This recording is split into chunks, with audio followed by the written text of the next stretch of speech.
الحمد للہ رب العالمین والعاقبۃ للمتقین والصلاة والسلام علی اشرف الانبیاء والمرسلین اما بعد فاعوذ باللہ السمیع العلیم من الشیطان الرجیم من حمزہ ونفخہ ونفثہ بسم اللہ الرحمن الرحیم وذکر فإن الذکریٰ تنفع المؤمنین۔ محترم بزرگوں، بھائیوں، آج میرے پاس ایک نمبر سیو تھا، میں نے اس نمبر پہ کال کی کہ شاید وہ نمبر کسی اور کے پاس منتقل ہو گیا ہو، لیکن وہ نمبر بند تھا۔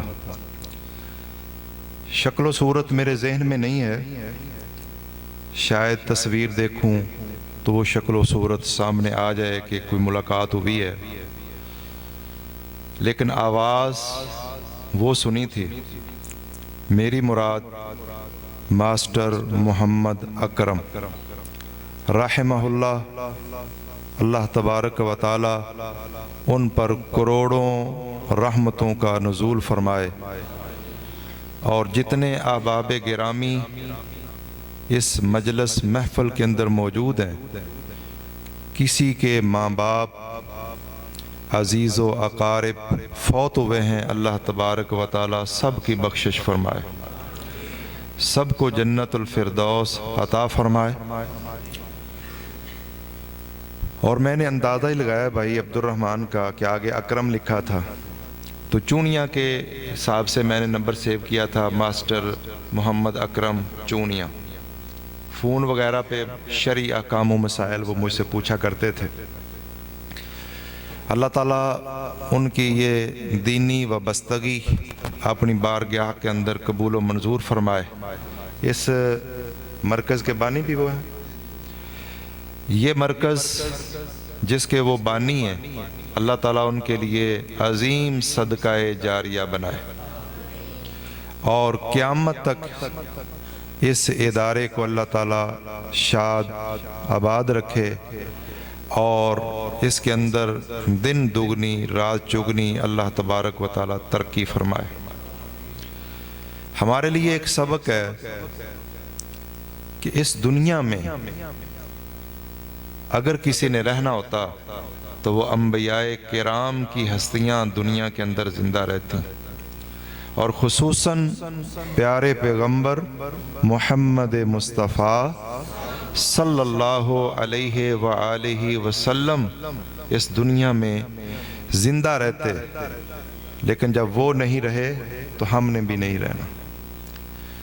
اور یہ شیطان کا ایک بہت بڑا دھوکہ ہے کہ ہمیں وہ مستقبل کی لمبی امیدیں جو ہیں وہ دکھاتا ہے،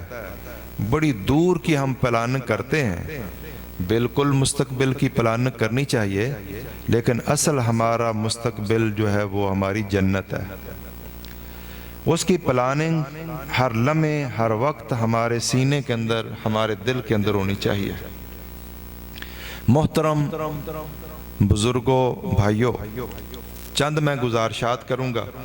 امید ہے آپ انشاءاللہ بڑے ذوق اور شوق کے ساتھ انشاءاللہ سنیں گے۔ قرآن مجید سے بڑھ کر کوئی نعمت اس کائنات میں اللہ کی نعمتوں میں سے کوئی نعمت نہیں ہے۔ محمد الرسول اللہ صلی اللہ علیہ وسلم عظیم ترین نعمت ہیں، رب کا قرآن بڑی عظیم ترین نعمت ہے، اور یہ قرآن صاحب قرآن محمد ذی شان صلی اللہ علیہ وآلہ وسلم ہم سب اس پر قربان، ان پر قربان، ان کے اوپر نازل ہوا ہے۔ قرآن مجید کے اندر کتنی آیات ہیں بھائی؟ 6666 کا قول زبان زد عام ہے، لیکن یہ قول درست نہیں ہے۔ قرآن مجید میں 6666 آیات نہیں، 6236 آیات ہیں۔ قرأت حفظ جو ہم پڑھتے ہیں نا، اس کے مطابق کتنی آیات ہیں؟ 6236 آیات ہیں۔ اور قرآن مجید کی یہ بات ذرا، یہ میرا درس جو ہے نا، یہ آپ نے ایک سبق میرا سمجھنا ہے۔ تقریر تو خطباء کرتے ہیں، بڑے بڑے واعظین کرتے ہیں، تو میں ایک مدرس آدمی ہوں، تو کوشش کروں گا کہ آپ کو کچھ سبق دوں، کچھ آپ سے سیکھوں، کچھ آپ کو سکھاؤں۔ 6000 بولیں بھائی 236 آیات ہیں۔ صحیح مسلم کی شرح لکھی ہے علامہ ابی مالکی نے۔ علامہ ابی مالکی رحمہ اللہ، انہوں نے کہا ہے کہ قرآن مجید کی ہر آیت 3 معجزات پر مشتمل ہے۔ کتنے معجزات پر؟ قرآن کی ہر آیت میں 3 معجزے موجزن ہیں۔ کون کون سے؟ نمبر 1 کہ ساری کائنات کی بشریت، انسان، بشر اور جن، انسان اور جن مل کر قرآن مجید کی کسی آیت کی مثل ایک آیت لے آئیں، قیامت تک سب عاجز اور بے بس ہیں، قرآن جیسی کوئی آیت پیش نہیں کر سکتے۔ ہر آیت اس اعتبار سے ایک معجزہ ہے۔ اور دوسرا معجزہ کہ ساری کائنات کے لوگ، اسلام کے مخالفین پورا زور آزما کے دیکھ لیں، قرآن مجید کی کسی آیت میں کسی لفظ تو دور کی بات، کسی حرف کا اضافہ کر دیں اور اضافہ کر کے کامیاب ہو جائیں، مسلمانوں میں وہ قرآن رائج ہو جائے، ایسا بھی نہیں کر سکتے۔ اور تیسرا معجزہ ہر آیت کا کہ ساری کائنات کے لوگ، عرب و عجم، انسان اور جن، سب مل کر کسی آیت کے اندر کوئی ایک لفظ کم کر دیں، لفظ تو درکنار، کوئی ایک حرف کم کر دیں اور اس میں کامیاب ہو جائیں، وہ قرآن مسلمانوں میں رائج فائز ہو جائے، یہ بھی قیامت تک نہیں کر سکتے۔ تو ہر آیت میں کتنے معجزات ہوئے؟ 3 معجزات۔ مثل لانے سے ساری انسانیت عاجز، قرآن کی کسی آیت میں اضافہ کرنے سے عاجز، قرآن کی کسی آیت میں کمی کرنے سے عاجز۔ 6236 آیات قرآن پاک کی، ہر آیت میں 3 معجزے،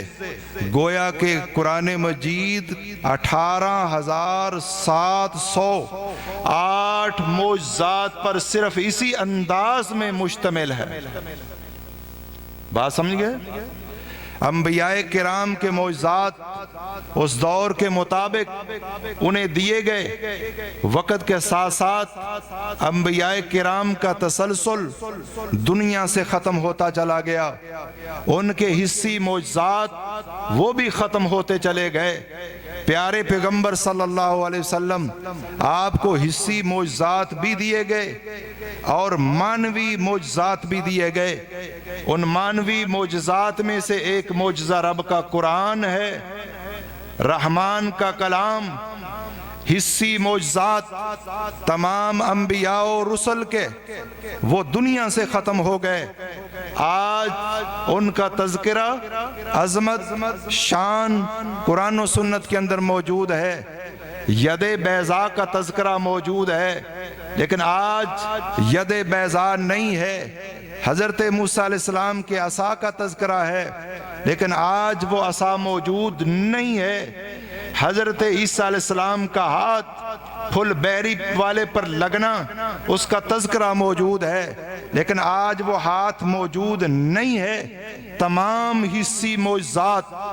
دور کے ختم ہونے کے ساتھ ساتھ دنیا سے ختم ہو گئے۔ تذکرہ، شان، عظمت موجود ہے، لیکن آج حصی طور پر وہ موجود نہیں ہے۔ پیارے پیغمبر صلی اللہ علیہ وسلم کے معجزات کہ آپ اپنی انگلیاں پانی میں داخل کرتے تھے، انگلیوں سے پانی کے فوارے بہہ پڑتے تھے، آج وہ تذکرہ تو موجود ہے، لیکن آج وہ انگلیاں دنیا میں موجود نہیں ہیں۔ آپ کا لعاب آج دنیا میں موجود نہیں ہے، آپ کی اعزار، آپ کا ردا اور آپ کا تہبند اور آپ کے منہ مبارک آج ان کا تذکرہ شان عزت عظمت موجود ہے، لیکن حصی طور پر ختم ہو گئے۔ اللہ تبارک و تعالیٰ نے پیارے پیغمبر محمد مصطفیٰ صلی اللہ علیہ وسلم کو سب سے بڑا معجزہ جو عطا فرمایا قرآن، وہ آج بھی موجود ہے، قیامت تک موجود رہے گا۔ اور پیارے پیغمبر صلی اللہ علیہ وسلم نے فرمایا، میں امید کرتا ہوں کہ ان اکون اکثرہم تابعا یوم القیامہ، کہ قیامت کے دن سب سے زیادہ پیروکار محمد الرسول اللہ کے ہوں گے۔ کیوں؟ تورات قیامت تک اس کا نظام نہیں تھا، زبور اور انجیل کا نظام قیامت تک نہیں تھا۔ جیسے جیسے ان کے قوانین، ان پیغمبروں کی زندگیاں ختم ہوئیں، ان کے دین بھی ختم ہوتے چلے گئے، سوائے مبادیات اور عقائد و نظریات کے اصول کے وہ پیارے پیغمبر صلی اللہ علیہ وسلم کی شریعت کے اندر آج بھی باقی ہیں، مزید فروعات ہیں۔ حضرات، تمام انبیاء اور رسل کی امتیں ایک طرف، قرآن ایسا زندہ و جاوید معجزہ ہے جسے دیکھ کر قیامت تک لوگ ایمان لاتے رہیں گے اور امت مصطفیٰ کے افراد بڑھتے رہیں گے۔ اور حدیثوں میں موجود ہے، جنت کے اندر جو لوگ داخل ہوں گے ان کی 120 صفیں ہوں گی۔ اللہ کے رسول صلی اللہ علیہ وسلم نے فرمایا، ایک مرتبہ فرمایا کہ تم جنت کا ایک آدھا حصہ ہوگے، ایک تہائی ہوگے، پھر فرمایا آدھا ہوگے، پھر فرماتے گئے اللہ انعام دیتا چلا گیا، فرمایا جنت کی 120 صفیں ہوں گی، ان میں 80 صفیں امت مصطفیٰ صلی اللہ علیہ وسلم کی ہوں گی۔ یہ قرآن کا معجزہ ہے، پیارے پیغمبر صلی اللہ علیہ وسلم کی محنت، قرآن کا معجزہ، صحابہ کرام کی تگ و دو، ان کی قربانیاں، ان کی شہادتیں، مال اللہ کے راستے کے اندر نشاور کرنا ہے۔ حضرات ذرا توجہ فرمائیے گا، آدم علیہ السلام سے لے کر عیسیٰ علیہ السلام تلک تمام امتیں اور ان میں سے جو جنتی ہیں وہ 40 صفیں ہوں گے، اور پیارے پیغمبر صلی اللہ علیہ وسلم کی امت 80 صفیں ہوں گی، گویا کہ 2/3 جنتی صرف امت مصطفیٰ صلی اللہ علیہ وسلم سے ہوں گے۔ محترم بزرگوں اور بھائیوں، لیکن آج یہ بھی کیونکہ قرآن کی محفل ہے، آج تقسیم انعامات کے موقع پر اس محفل اور مجلس کو منعقد کیا گیا ہے۔ آج ہم صبح اگر آپ دیکھ لیں، آپ کاریں دیکھ لیں، بسیں دیکھ لیں، رکشے دیکھ لیں، سائیکلیں دیکھ لیں، موٹر سائیکلیں دیکھ لیں، سب رواں دواں ہیں سکول کی طرف، کالج کی طرف، یونیورسٹی کی طرف، اداروں کی طرف۔ میں یہ نہیں کہتا سکول کی تعلیم پڑھنا کوئی حرام ہے، وہ بھی جائز ہے، اگر اسلام کے غلبے کے لیے ہو تو وہ بھی ایک فرض کفایہ کی حیثیت رکھتی ہے، کہ جیسے اسلام یہ چاہتا ہے کہ اسلام کے نظریات کے محافظ کھڑے ہوں، تیار ہوں، ایسے اسلام یہ چاہتا ہے کہ مسلمان سائنسی طور پر بھی ترقی کریں اور آگے بڑھیں، مسلمان جو ہیں اسلحے کے اندر بھی آگے ہوں۔ وَأَعِدُّوا لَهُم مَّا اسْتَطَعْتُم مِّن قُوَّةٍ، لیکن یاد رکھیے یہ تو وہ شخص ہے جو اس راستے پہ اس لیے آئے کہ میں نے اسلام کو غالب کرنا ہے، اس کی یہ عبادت غیر محضہ ہوگی، اور قرآن و سنت کی تعلیم یہ عبادت محضہ ہے۔ آپ ابھی حدیث سن رہے تھے، من سلک طریقا یطلب فیہ علما سلک اللہ بہ طریقا من طرق الجنہ، جو بچہ اپنے گھر سے نکلتا ہے نورانی قاعدہ پڑھنے کے لیے، قرآن مجید ناظرہ پڑھنے کے لیے، نبی کی حدیث پڑھنے کے لیے، بلوغ المرام پڑھنے کے لیے، صحیح مسلم پڑھنے کے لیے اور صحیح بخاری پڑھنے کے لیے، یہ بچہ اپنے گھر سے نکلتا ہے اور اللہ کے دین کے سیکھنے کے لیے مسجد کی طرف، مدرسے کی طرف جا رہا ہے۔ اللہ کے رسول صلی اللہ علیہ وسلم نے فرمایا، وَإِنَّ الْمَلَائِكَةَ لَتَضَعُ أَجْنِحَتَهَا، طالباً رزن لطالب العلم، اللہ کے رسول صلی اللہ علیہ وسلم نے فرمایا جب یہ گھر سے بچہ چلتا ہے مت سمجھو یہ کسی ڈنڈی پگ ڈنڈی یہ کسی راستے کے اوپر جا رہا ہے، عام راستہ نہیں ہے، وہ راستہ اللہ کی جنت کو جانے والا راستہ۔ جب دین سیکھنے کے لیے طالب علم جا رہا ہے تو اللہ کے رسول صلی اللہ علیہ وسلم نے فرمایا وہ جنت کی موٹر وے کے اوپر جا رہا ہے۔ وَإِنَّ الْمَلَائِكَةَ لَتَضَعُ أَجْنِحَتَهَا رِضًا لِطَالِبِ الْعِلْمِ، پیارے پیغمبر صلی اللہ علیہ وسلم نے ارشاد فرمایا فرشتے، اللہ کے نورانی فرشتے جو ہیں وہ اپنی پرواز روک کر اپنے پروں کو رکھ دیتے ہیں۔ یہ حدیث بھی سمجھ لیں۔ آج بہت سے اس طرح آپ نے سنا ہوگا کہ فرشتے طالب علموں کے پاؤں کے نیچے پر بجھاتے ہیں، لیکن میں نے ابھی تک جو مطالعہ کیا ہے، ہمارے ایک شیخ الحدیث انہوں نے بھی فرمایا کہ اس کا مطلب یہ ہے کہ فرشتے اپنے پروں سے پرواز کو روک کر اس طالب علم کے اوپر سایہ فگن ہو جاتے ہیں۔ یہ دو چیزیں ہیں، ایک ہے پاؤں کے نیچے پر بچھانا، بعض شارحین نے یہ بھی ترجمہ کیا ہے، لیکن جو صحیح حدیثوں سے محسوس ہوتا ہے کہ فرشتے اپنے پروں کے ساتھ سایہ کرتے ہیں۔ دین کے طالب علم پر فرشتے اپنے پروں کے ساتھ سایہ کرتے ہیں، پھر ایک دوسرے کے اوپر جمع ہوتے چلے جاتے ہیں۔ جیسے آپ علماء سے وہ حدیث سنتے ہیں نا کہ علم کی مجلس ہو، مذاکرہ ہو، اللہ کا ذکر ہو تو فرشتے آسمانوں تک جمع ہو جاتے ہیں، پروں کے ساتھ سایہ فغن ہو جاتے ہیں، سایہ کرتے ہیں اس مجلس پر۔ اسی طرح دین کے اس طالب علم پر فرشتے اپنی پرواز کو روک کر اپنے پروں کے ساتھ سایہ کرتے کرتے آسمان تک پہنچ جاتے ہیں۔ وَإِنَّ الْعَالِمَ لَيَسْتَغْفِرُ لَهُ مَنْ فِي السَّمَاوَاتِ وَمَنْ فِي الْأَرْضِ، اللہ کے رسول صلی اللہ علیہ وسلم نے فرمایا، ابھی آپ حدیث سن رہے تھے، جب یہی طالب علم پڑھتے پڑھتے صحیح بخاری پڑھ کر دین کا عالم بن جاتا ہے، اللہ تبارک و تعالی آسمان کے فرشتے جو اس پر سایہ فگن تھے، اب آسمان کے فرشتے جو ہیں وہ اس کے لیے بخشش طلب کرتے ہیں۔ فرشتے دعائیں کر رہے ہیں، اللہم اغفر لہ، اے اللہ اس کو بخش دے، اے اللہ اس کو معاف فرما دے، اس پہ رحم فرما دے۔ آسمان کے فرشتے اس کے لیے دعائیں کرتے ہیں۔ فرمایا من فی السماوات و من فی الارض، صرف آسمان کے فرشتے نہیں، آسمان کی مخلوقات، زمین کی مخلوقات سب اس کے لیے دعائیں کرتی ہیں۔ فرمایا یہاں تک کہ سمندر کی لہروں کے اندر بسنے والی، چلنے والی، تیرنے والی مچھلیاں وہ بھی اس کے لیے دعائیں کرتی ہیں۔ حتی النملہ فی جوہرہا، یہاں تک کہ چیونٹی جو ہے اپنے بل کے اندر وہ بھی دین کے عالم کے لیے دعا کرتی ہے کہ اللہ تبارک و تعالی اس کو بخش دے۔ جس طرح ہم چاہتے ہیں نا، بھئی ذرا غور فرمائیے گا، ذرا دیکھیے گا، انداز دیکھیے گا، اگر پنجاب یونیورسٹی میں کسی کے بیٹے کی پہلی پوزیشن آئے،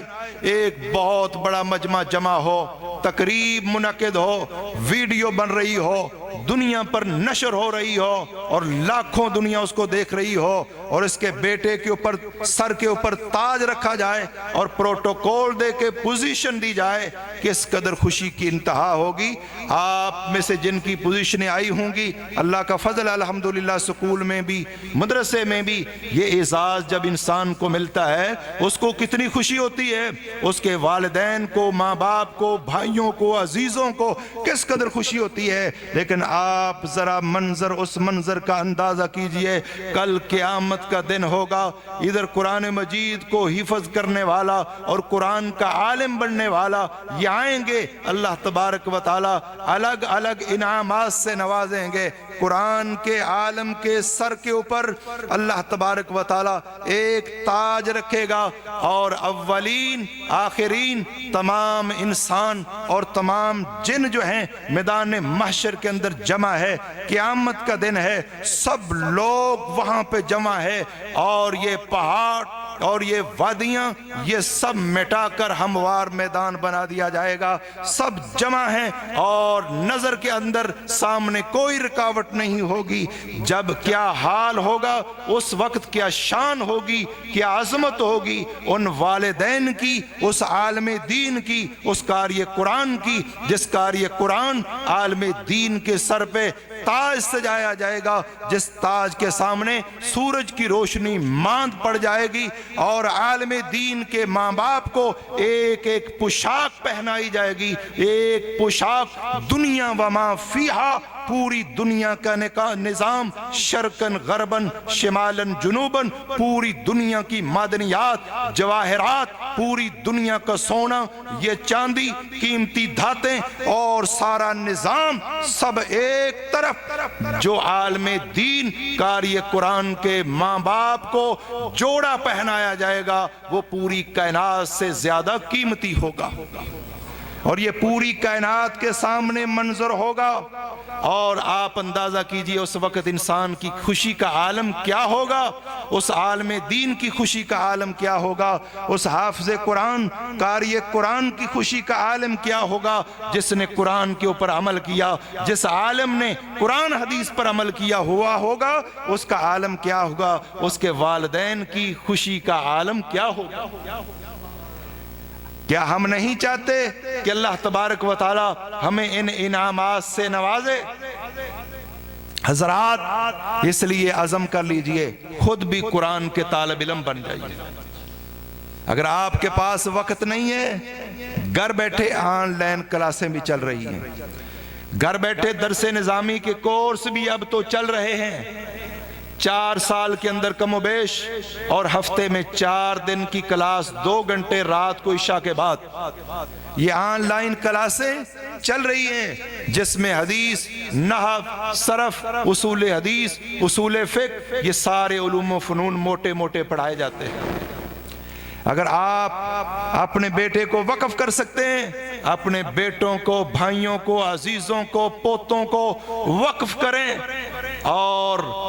اس عظیم نعمت کے لیے تیار ہو جائیں۔ اور اگر اتنا وقت نہیں ہے تو آن لائن کلاسیں بھی موجود ہیں، ان کے طالب علم بن جائیے۔ اگر اتنا وقت بھی نہیں ہے، اپنے گھروں کے اندر رب کا قرآن ترجمہ تفسیر کے ساتھ رکھیے، صحیح بخاری، صحیح مسلم ترجمہ اور شرح کے ساتھ رکھیے، اور روزانہ کی بنیاد پر طالب علم بن جائیے۔ ایک وقت ضرور نکالیے جس میں آپ رب کا قرآن پڑھیں، محمد رسول اللہ کا فرمان پڑھیں، تاکہ ایمان تازہ رہے۔ آج دنیا میں جب ہم گھر سے باہر نکلتے ہیں، بلکہ گھر کے اندر اب تو لحاف اور رضائی کے اندر بھی فتنہ ہے، موبائل کے اندر کون سا فتنہ نہیں ہے جو موبائل کے اندر آ چکا ہے برائی کے حوالے سے۔ اور یہ بات بھی یاد رکھیے، آج وہ تمام گمراہ فرقے، خوارج، معتزلہ، جہمیہ اور اس طرح کے جتنے بھی قدریہ، جبریہ، روافض، وہ سارے نئی شکل و صورت کے اندر۔ بعض علماء نے یہ لکھا ہے نا کہ وہ نام بھی مٹ گئے، آج ہم انہی کو پڑھ رہے ہیں، ایسا نہیں ہے۔ اگرچہ وہ نام مٹ گئے لیکن نظریات وہی ہیں، بس کسی نے کوئی نظریہ لے لیا ہے، کسی نے کوئی نظریہ لے لیا ہے، کوئی کسی نظریے پہ آ گیا، لیکن گمراہ فرقوں کے تمام نظریات آج بھی موجود ہیں۔ خروج آج بھی موجود ہے، ارجاء آج بھی موجود ہے، رفض آج بھی موجود ہے، قدریت آج بھی موجود ہے، جبریت آج بھی موجود ہے۔ میرے پاس وضاحت کا وقت نہیں ہے کہ ان کا معنی کیا ہے۔ سادہ لفظوں میں اہل السنت والجماعت کے علاوہ تمام کے تمام مکاتب فکر جو ہیں وہ گمراہ ہیں، اور ان کی گمراہی میں کوئی شک و شبہ نہیں ہے۔ ایک مسلک حق ہے، وہ ہے اہل السنت والجماعت۔ اور اہل السنت والجماعت کون ہیں؟ جو قرآن اور حدیث کے اوپر پیروی کر رہے ہیں، قرآن حدیث کی، اور وہ محدثین ہیں، امام بخاری، مسلم، صحابہ، تابعین، تبع تابعین، ائمہ دین اور محدثین، ان کے نقش قدم پر چلنے والے اہل الحدیث جو ہیں۔ جب تک کوئی اہل الحدیث نہیں بنتا، اتنی دیر تک اہل السنت والجماعت ہو نہیں سکتا۔ بات اچھی طرح سمجھ لیجئے، خوارج سب کا اتفاق ہے کہ گمراہ فرقہ ہے، روافض سب سنیوں کا اتفاق ہے کہ گمراہ فرقہ ہے، قدریہ سب کا اتفاق ہے گمراہ فرقہ ہے، دیوبندی ہوں، بریلوی ہوں، اہل حدیث ہوں، حنفی، شافعی، مالکی، حنبلی، سب سمجھتے ہیں قدری گمراہ ہیں جنہوں نے تقدیر کا انکار کر دیا، جبری گمراہ ہیں جنہوں نے کہا کہ انسان کے اندر کوئی اختیار نہیں ہے، انسان مجبور بے بس ہے، قدرت اس سے کرواتی ہے، تقدیر میں جو لکھا ہے انسان باؤنڈ ہے وہ کرے گا، انسان کا اپنا نہ کوئی اختیار ہے، نہ وہ نیکی کر سکتا ہے نہ برائی کر سکتا ہے، انسان کے پاس کوئی اختیار نہیں ہے، یہ جبریہ ہے، یہ بھی گمراہ فرقہ ہے۔ دوسرا قدریہ تقدیر کا انکار کرنے والے، وہ بھی گمراہ، کہتے ہیں کوئی تقدیر نہیں ہے، کچھ تقدیر میں لکھا ہوا نہیں، انسان اپنے افعال کا خالق خود ہے، جو انسان کرنا چاہے وہی ہوتا ہے، اور بعض تو یہاں تک کہ اللہ کو نعوذ باللہ پہلے پتہ بھی نہیں ہوتا کہ اس نے کیا کرنا ہے، یہاں تک گمراہ ہیں، یہ بھی گمراہ فرقہ ہے۔ اہل السنت والجماعت اس مسئلے کے اندر دیوبند، بریلوی، اہل حدیث سب کا اتفاقی مسئلہ ہے کہ انسان اللہ تبارک و تعالیٰ نے تقدیر لکھی ہے، نہ مجبور ماض ہے نہ مختار کل ہے، اللہ تبارک و تعالیٰ نے بندے کو اختیار دیا ہے۔ اور یاد رکھیے اب تقدیر کا مسئلہ آیا ہے، تھوڑی سی وضاحت بھی کیے دیتا ہوں جناب، توجہ کیجئے، یہ مطلب نہیں ہے تقدیر کا کہ انسان نے لکھ کر بندے کو مجبور کر دیا ہے، بلکہ یہ مطلب ہے کہ انسانوں جنوں نے جو کرنا تھا اللہ نے اپنے علم کی بنیاد پر پہلے اس کو لکھ دیا۔ یہ مطلب نہیں کہ انسان کو اللہ نے لکھ کر مجبور کیا ہے، ایسا ہرگز نہیں ہے، یہ تو جبریہ کا نظریہ ہے، یا تقدیر کوئی نہیں، یہ قدریہ کا نظریہ ہے۔ اہل السنت والجماعت کا نظریہ یہ ہے کہ اللہ تبارک و تعالیٰ نے آسمانوں زمینوں کی تخلیق سے 50,000 سال پہلے تمام مخلوقات کی تقدیر لکھ دی تھی۔ تقدیر کا یہ مطلب نہیں کہ اللہ نے لکھ کر مجبور کیا ہے، تقدیر کا مطلب ہے جو مخلوق نے کرنا تھا اللہ تبارک و تعالیٰ نے پہلے اس کو لکھ دیا۔ اس ایک مثال سے بات کو سمجھ لیں، ایک طالب علم محنتی ہے، استاد نے اندازہ لگایا یہ پہلی پوزیشن لے گا، ایک بد محنت ہے، استاد نے اندازہ لگایا یہ فیل ہوگا، وہ پہلی پوزیشن پہ آ گیا، وہ فیل ہو گیا۔ اب فیل ہونے والا کہتا ہے میں فیل اس وجہ سے ہوا ہوں کہ استاد نے کہا تھا یہ فیل ہوگا۔ کیا اس وجہ سے فیل ہوا ہے؟ اپنے کرتوت اور بد محنتی کی وجہ سے فیل ہوا ہے۔ ہاں استاد کا علم تو ناقص ہے، ہو سکتا ہے وہ کہے فیل ہوگا وہ پاس ہو جائے، یہ پوزیشن لے گا وہ فیل ہو جائے، استاد کا علم ناقص ہے، اس کے مطابق بھی ہو جائے، اس کی پوزیشن اس وجہ سے نہیں آئی کہ استاد نے کہا ہے، وہ فیل اس وجہ سے نہیں ہوا کہ استاد نے کہا ہے، بلکہ وہ اپنی محنت کی وجہ سے پوزیشن پہ آیا ہے، وہ بد محنتی کی وجہ سے ناکام ہوا ہے۔ لیکن اللہ کا علم کامل اکمل مکمل ہے، اللہ تبارک و تعالیٰ کے اندازے میں کوئی کمی اور کوتاہی نہیں ہو سکتی۔ اللہ تبارک و تعالیٰ نے تقدیر کو لکھ کر مجبور نہیں کیا، انسان نے جو لکھنا تھا اس کو اللہ تبارک و تعالیٰ نے پہلے لکھ دیا، اور انسان کو اختیار دیا ہے نیکی اور برائی کو اختیار کرنے کا۔ اللہ تبارک و تعالیٰ نے انسان کو ایک سلطہ دیا ہے، اِنَّا هَدَيْنَاهُ السَّبِيلَ إِمَّا شَاكِرًا وَإِمَّا كَفُورًا، ہم نے انسان کو ہدایت کا راستہ بھی دکھا دیا، گمراہی کا وہ شکر گزار بنتا ہے یا ناشکرہ بنتا ہے۔ اللہ تبارک و تعالیٰ نے دونوں راستوں کا اختیار دیا ہے، اور انسان نے جو اختیار کرنا تھا اللہ نے اس کو پہلے لکھ دیا۔ محترم بھائیو، بات میں یہ کر رہا تھا کہ آج وہ تمام گمراہیاں بھی موجود ہیں اور جدید گمراہیاں بھی موجود ہیں، اور الحاد یہ کوئی آج کا نہیں ہے، 2500 سال پرانا الحاد ایتھیزم جو ہے یہ بہت پرانا ایک مذہب، لا مذہب لوگ جو ہیں آج وہ بڑے پر تول رہے ہیں اور مباحثے کر رہے ہیں، اور عام مسلمان جو ہے اسے علم ہی نہیں ہے کہ اس کا جواب کیا ہے۔ اس لیے اس دور کے اندر اب ضرورت ہے کہ ہم علماء کو تیار کریں، فضلاء کو تیار کریں، اور اس کے لیے ذہین ترین طلبہ اپنے بیٹے بتیجے بھانجے پوتے نواسے ذہین ترین ان کو بہترین پڑھا کر سکولوں میں اچھی تعلیم دلوا کر پھر معیاری مدارس کے اندر ان کو بھیجیں تاکہ وہ پڑھ کر اس وقت کا جو الہاد ہے، اس وقت کی جتنے بھی گمراہیاں ہیں اس وقت کی، ان کا مقابلہ کر سکے، علوم و فنون کو سمجھ سکے، انگلش کو جان سکے، عربی بول سکے، عربی میں مکالمہ کر سکے، انگلش میں کر سکے۔ آج مدارس جو ہیں اللہ کے فضل و کرم سے اس طرف اپنا سفر ان کا جاری ہے کہ یہ آج کے جو تقاضے ہیں اس کے مطابق اپنے تعلیمی نظام اور سسٹم کو بنا کر مستقبل میں آنے والے جو خطرات ہیں اللہ تبارک و تعالیٰ کے فضل و کرم سے ان خطرات سے نپٹنے کے لیے آج آپ بھی تیار ہو جائیں اور عزم کر لیں، اپنے بیٹوں کو، بھائیوں کو اور عزیزوں کو اس کام کے لیے وقف کریں جو ذہین ترین ہے۔ یہ بہت افسوس کی بات ہے اور ایک المیہ ہے، آج ہم مدارس کو وہ بیٹے اکثر بھائی الا من رحم ربی جن پر رب کا فضل ہے، ان پر اللہ کا فضل ہے، وہ ذہین ترین۔ میں نے ایک مولانا صاحب آئے تو میں نے کہا آپ نے اپنے اس بیٹے کو داخل کروایا ہے دوسرے کو کالج میں، وہ زیادہ ذہین ہے؟ تو وہ کہنے لگے نہیں مولانا یہ زیادہ ذہین ہے جو مدرسے میں لے کر آؤ۔ اور الحمدللہ وہ بڑا ذہین بچہ تھا، بہترین انداز میں اب بھی دین کی خدمت کر رہا ہے۔ لیکن اکثر کیا ہوتا ہے کہ ہم وہ بچہ مدرسے میں لے جاتے ہیں جو سکول چل نہ رہا ہو یا فیل ہو گیا ہو، ہاں کوئی حفظ کے شعبے سے آ جائے ذہین بچہ، یا وہ بد محنت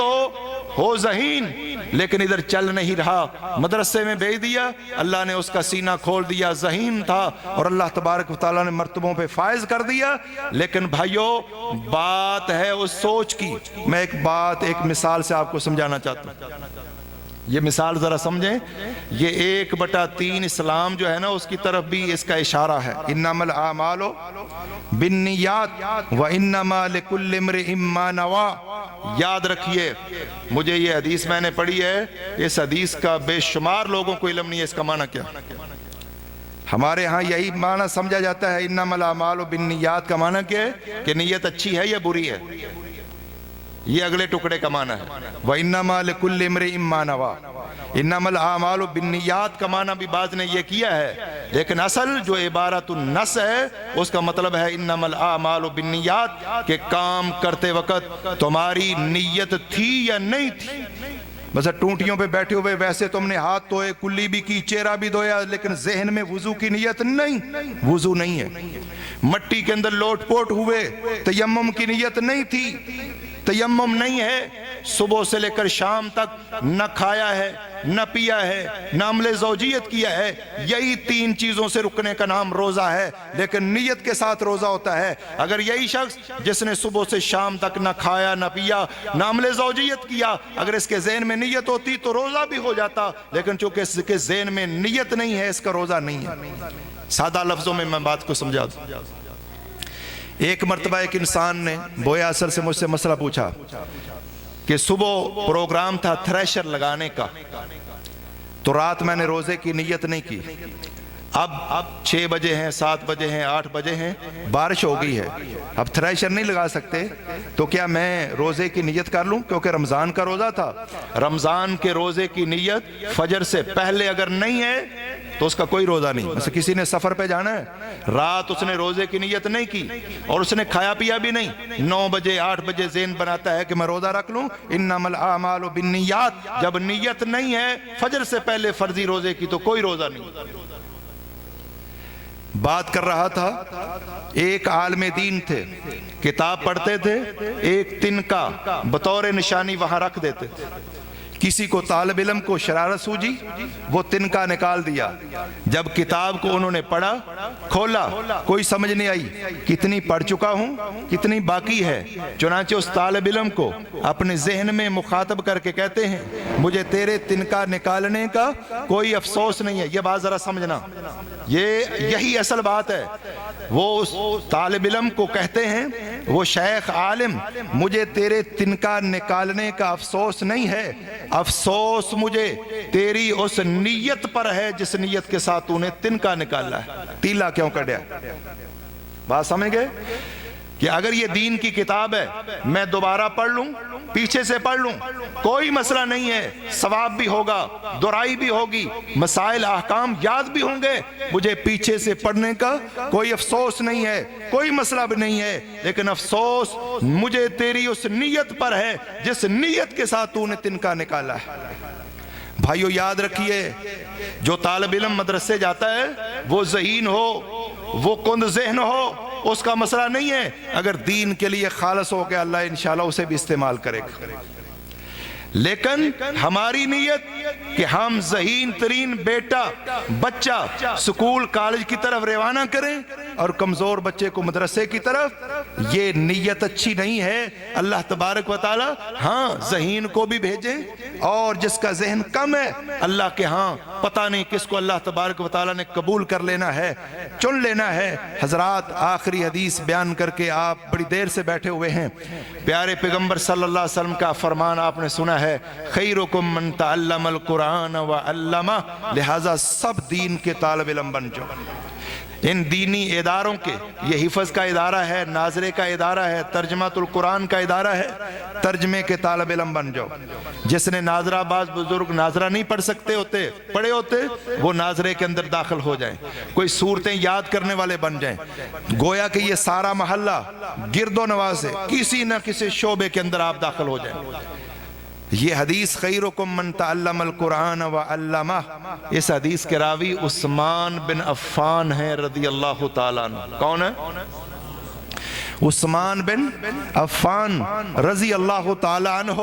جو رسول اللہ صلی اللہ علیہ وسلم کے دورے داماد ہیں۔ ان سے اس حدیث کو بیان کرنے والے ابو عبد الرحمن السلمی ہیں۔ ابو عبد الرحمن السلمی کہتے ہیں میں نے حضرت عثمان سے یہ حدیث سنی ہے اور اس وقت سے قرآن پڑھانے کے لیے بیٹھ گیا ہوں اور آج تک قرآن پڑھا رہا ہوں۔ کہاں سے لے کر کہاں تک؟ حضرت عثمان کی خلافت سے لے کر، حضرت عثمان کی خلافت سے لے کر حجاج بن یوسف کی گورنری تک، یہ تو بخاری کے اندر موجود ہے۔ ابو عبد الرحمن السلمی کہتے ہیں یہ حدیث، ایک حدیث سن کر میں بیٹھ گیا ہوں مسند پر، رب کا قرآن پڑھا رہا ہوں۔ حافظ ابن حجر رحمہ اللہ نے فتح الباری کے اندر وضاحت فرمائی ہے یہ کتنا عرصہ بنتا ہے جو ابو عبد الرحمن السلمی نے ایک حدیث سن کر مصلی پہ بیٹھ کر رب کا قرآن پڑھایا ہے۔ کہتے ہیں اگر علم نہیں ہو سکا، اگر حضرت عثمان کی خلافت کا آغاز لیا جائے، حجاج بن یوسف کی گورنری کا اختتام لیا جائے، یہ 72 سال بنتے ہیں، 3 مہینے کم ہیں، اور اگر عثمان کی خلافت کا اینڈ اختتام لیا جائے، حجاج بن یوسف کی گورنری کا آغاز لیا جائے، تب بھی یہ 38 سال بنتے ہیں۔ فرماتے ہیں اب علم نہیں کہ انہوں نے کب حضرت عثمان کے دور خلافت کے کس سال آغاز کیا ہے، حجاج بن یوسف کی گورنری کے کس سال وہ یہ ارشاد فرما رہے ہیں، ہم اوسط نکال لیں تب بھی یہ 50-55 سال بنتے ہیں ایک حدیث سن کر مصلی مسند پہ بیٹھ کر ابو عبد الرحمن رحمہ اللہ تابی قرآن پڑھا رہے۔ اس لیے میں گزارش کروں گا تمام بزرگوں سے، نوجوانوں سے، ننھے منھے پھولوں سے کہ قرآن کے طالب علم بن جائیں، قرآن کو پڑھیں، ناظرہ پڑھیں، حفظ کریں اور تجوید کے ساتھ پڑھیں، محنت کریں، پھر آگے دینی اداروں میں جائیں۔ آج تو الحمدللہ دینی اداروں کے اندر جہاں درس نظامی کا کورس کروایا جاتا ہے وہاں ساتھ ساتھ ڈبل ایم اے کی تعلیم تک بھی انتظام الحمدللہ موجود ہے۔ آپ کے قریب جامعہ محمد بن اسماعیل البخاری، وہاں بھی اللہ کے فضل و کرم سے 8 سالہ کورس جو ہے پہلے 7 سالہ تھا، ہم نے مزید اس کو 8 سالہ کر کے باقاعدہ سکول کالج کی تعلیم کا بھی انتظام، اور